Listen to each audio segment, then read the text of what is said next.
नवरात्रि में देवियों की पूजा होती है और बहुत सुंदर दिखाते हैं कि हर देवी की रचना कैसे रचयिता के द्वारा होती है और असुरों के संहार के लिए होती है।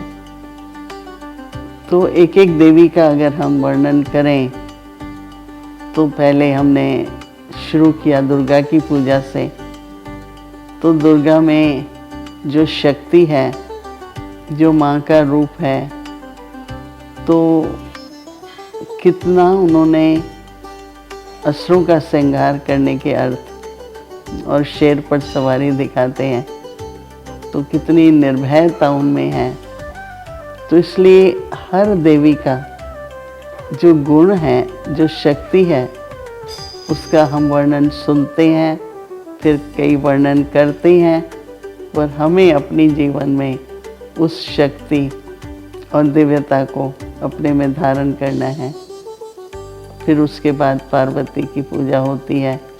इस तरह से 9 देवियों की पार्वती को भी दिखाते हैं कि समेटने की शक्ति थी, और जैसे कि सबके लिए वो माँ का रूप थी, अनासक्त थी, साक्षी दृष्टा थी। तो ऐसे एक एक देवी का विशेषताएं, उनके गुण, उनकी शक्तियों का वर्णन करते हुए इन दिनों में विशेष एक दिव्यता, पवित्रता, इसलिए भोजन आदि सब शुद्ध।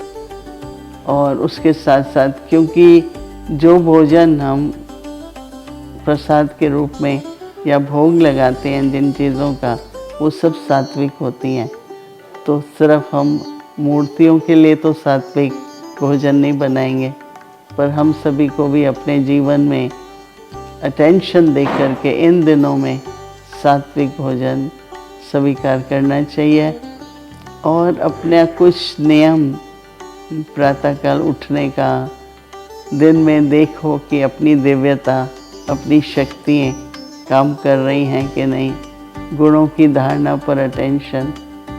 तो मुझे तो बहुत अच्छा लग रहा है रोज़ एक एक देवी का वर्णन सुनते हुए, जैसे कि मन में ये उमंग सा रहता है कि हमें भी तो बाबा क्या बना रहे हैं देवी देवताएं।